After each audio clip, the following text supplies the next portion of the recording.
Hey True Believers, Englentine here with another top 10 comic books sold to readers. Yep, Comicron may count what's being sold to the shops. This is what's leaving those shops in the hands of people who care. This is what the people wanted to buy. This is what the customers wanted to go home with. Also, we're going to go on over to Comixology and see what's selling there. And yes, I like to do a little Marvel versus DC. You know why? Because it's fun. I was raised in that era, and I'm still enjoying it. These are the comic shops that have participated, so if you're in the area of any of them, by all means, go on over, check them out, buy something, support the local comic shops. Now, without further ado, let's get to that top 10 comic books sold to readers. Starting the countdown off at number 10, we have Gail Simone's take on Domino. Domino number 1. At number 9, we have X-Men Red number 3. The Flash number 44 makes DC Comics' first appearance at number 8. At number 7, Darth Vader number 14 proves that something can still come out of the Star Wars franchise that's good. At number 6, Thanos number 18. This should be the number 1 Marvel comic book sold. Robert Kirkman's Oblivion Song number 2 takes the 5 spot. The debut issue of The Immortal Men gets to number 4. The Avengers, number 688, chapter 14 of No Surrender makes it to number 3. And in the runner-up spot, number 2 is Captain America, number 700. And for the first time ever, a Batman comic book takes the number 1 spot in our top 10, Detective Comics number 978. Sure, I'm just messing with the yeah, actually people just to see if they've got balls enough to yeah, actually my whole countdowns on me to tell me that Batman's always been in the number 1 spot. Anyway, that doesn't change the fact that this was a complete reversal of fortune, with DC only taking 3 of the top 10 spots with the floppies. Marvel, by, oh my goodness gracious, 1, 2, 3, 4, 5, 6 of those spots, and 1 being from Image Comics, and that's Robert Kirkman's Oblivion Song. Frankly, I would have replaced X-Men Red with the Dead Hand, but that's just me. Let me know what you think should have been in the top 10 this week other than any of the books that were in there. Replace them. Do that. So let's go on to my favorite part of this and see what the comic shop owners had to say about this week's top 10. Marvel dominates with 7 out of 10 of top sellers, with 11 and 12 being Marvel as well. Interesting week at FFF, as our top-selling book was Thanos, not surprising, and our second best-selling book was Immortal Men, which sold almost entirely off the shelf. Interest in the New Age of Heroes hasn't been great, with the Terrifics being the only book that has had any real success in our store, but even that first issue didn't sell as well as the Immortal Men did this week. Jim Lee really moves the needle, even if he didn't work on the whole issue, and is already off the book by the next one.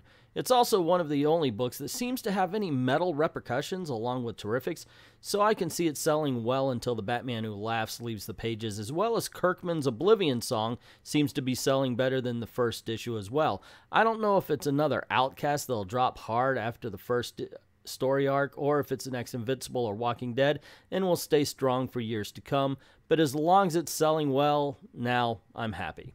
It really is a bummer about the DC New Age of Hero. We're getting strong books that apparently not enough people are buying to make a dent. And we had Sideways, which I got to admit I'm on the fence on, but it's still better than stuff like X-Men Red. People are still buying the wrong books. I know it's an opinion, but I actually don't think it really is. This is the first week since the beginning of the weekly event that Avengers has fallen out of the top 10. It still managed to sell well enough to make it to number 11, selling 1 less copy than X-Men Red. Doctor Strange also sold less than it normally does, which is a little strange, as the general customer reception to Donny Cates' Run and Damnation event has been pretty positive. Venomized is still selling well enough to be our number 8 best-selling book this week, and Captain America's anniversary issue sold a handful more copies than the book normally does. We were shorted all of our copies of Thrawn number 3, but I'm sure it would have sold well. Of course, I am commenting on what happened in the comic shop as a fan, but holy Toledo, there is a lot wrong with that sentence, including Damnation being good or positive feelings toward it. Oh, that is so wrong. Well, look at that, a paradigm shift. I'd say Marvel won the week, even though Detective was our number 1 seller, and Action 80th hardcover sold gangbusters. With a whopping 6 of the top 10 spots, Immortal Men was the biggest surprise of the week, but not for good reasons. We committed pretty hard and only saw about a 30% sell-through. Crowd pleasers Kirkman and Lemire charted higher than expected with Oblivion Song and Gideon Falls, and Donny Cates was the man of the week with 2 chart-topping books. Fun times. It's kind of funny we haven't seen a whole bunch of reviews of that Action Comics hardcover. Image ruled the roost on a week without Batman. Domino debuted strong with Gail Simone fans. Immortal Men keeps the new age of DC heroes trucking, and everything else was just kind of business as usual. Another good week for Marvel. They had 6 of our top 10 spots. ASM 798 squeaked into the 10th spot to make the top 10 2 weeks in a row. Next week we'll be all waiting to see what kind of records Action 1000 sets. Not a bad week. Marvel had 5 books in the top 10 for us. Domino did better than I thought it would. Good to hear about Domino, wondering if any of it comes off of the strength of the new Deadpool movie coming out. Immortal Men did not do as well as I'd hoped. Ironically, DC's new age of new heroes, for such an artist focus on books, the ones that sell best for us is the Terrifics, which is because of the writer. Jeff Lemire currently has more people interested in his work than any of the artists on the books. Immortal Men had a strong tie into Metal, but after Silencer and Damage showing little to do with Metal, people assumed this one didn't really tie into it also. Sad to see Supergirl go. X-Men Red selling real well here. Captain America 700 was a hit, much more of a hit than Daredevil 600 was. The joys of comic ordering. Even in the comic book industry, quality doesn't always equal sales. We had a lot of titles sell strongly this week, resulting in more of a mixed list than we usually have. The top spot was a 3-way tie, Avenger 688, Captain America 700, and Detective Comics 978. So while we had a Bat book in the top spot as usual, the Caped Crusader found himself sharing the throne with the current very popular Avengers event and a milestone Cap issue, which at the time of this recording I have not yet read, although it's in the list. I'm going for it, but dang, I am not excited about it. Mark Waid, Nick Spencer, someone please save Cap. There was solid interest in Marvel's 2 new #1s this week, Exiles and Domino, and they rest comfortably at the bottom third of our sales list. In the middle ranks, we have personal favorites X-Men Red, as well as DC's latest new age of heroes offering, Immortal Men #1.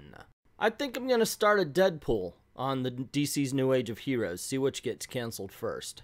Lower than usual sales for the week. Obviously, next week is looking to be a lot better. No real surprises for our list. Oblivion Song holds enough readers for #6. Vader has been gaining readers enough for #3 in sales this week. While not making the list, Gideon Falls is off to a promising start. More interesting than what sold is what didn't. Immortal Men did okay numbers, way below what we were anticipating.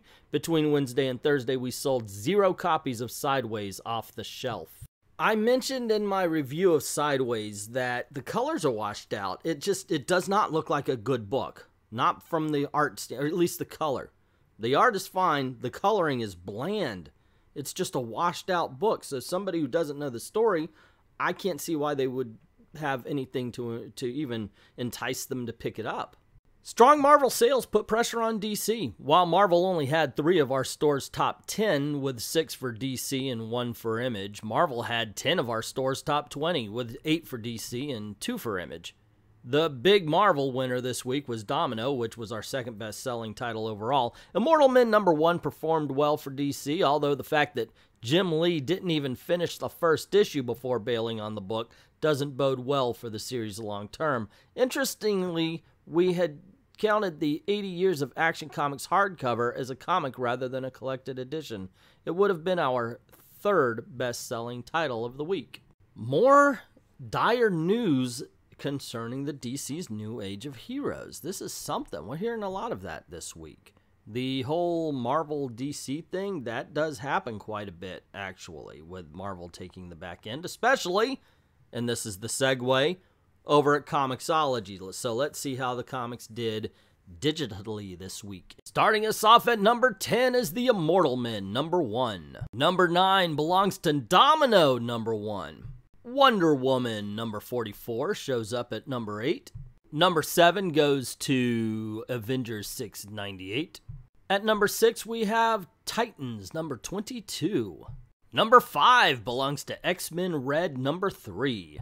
4 goes to The Flash number 44. Injustice 2 has always been in the top 10 somewhere, but it's never been as high as number 3. Darth Vader number 14 takes the number 2 spot. And of course, Detective Comics 978 just slides right on into first place. Wow, this is a close one. 6-4 DC's favor so far. Now, DC usually owns the top 10, but sometimes they own a little bit more than this. We do, however, have 3 of the 5 for DC. 3 of the top 5, I'm saying. So, while it's close, they still hold a strong spot in the top 10. I like to expand it to the top 20, see who wins, just to give it a little bit more sport. Putting the score 7-4 is Hal Jordan and the Green Lanterns number 42 at number 11. Number 12 sees Captain America number 700 bring the score to 7-5, DC's favor. Exiles number 1 at number 13 brings the score to 7-6, DC. Number 14 is X-Men Blue number 25 and the score is tied 7-7. And Marvel takes the lead at number 15 with Thanos number 18. At number 16, Red Hood and the Outlaws number 21 ties it up again, 8-8. Star Wars Thrawn number 3 makes it 9-8 at number 17. At number, what are we on, 18? 18, Doctor Strange makes it 10-8. So now DC can, oh my gosh, 11-8. Champions, Marvel is 1. No way for DC to tie. They're just going to have to settle for an 11-9 loss. Yep, the Marvel finally took the top 20 once again. It's happened before, and this is a very close race this time around. Love to see Trinity there. Very surprised to see Injustice as high as it went. Once again, the top 10 is owned by DC, even though it was a close race all along, and the back half is owned by Marvel. This seems to be a trend every week. I am a DC fan, so like I watch this, I'm very curious, very excited to see this kind of a race. I love it. I'm afraid of the day where that switches, though, where Marvel starts taking the top 10. I'm going to report it honestly.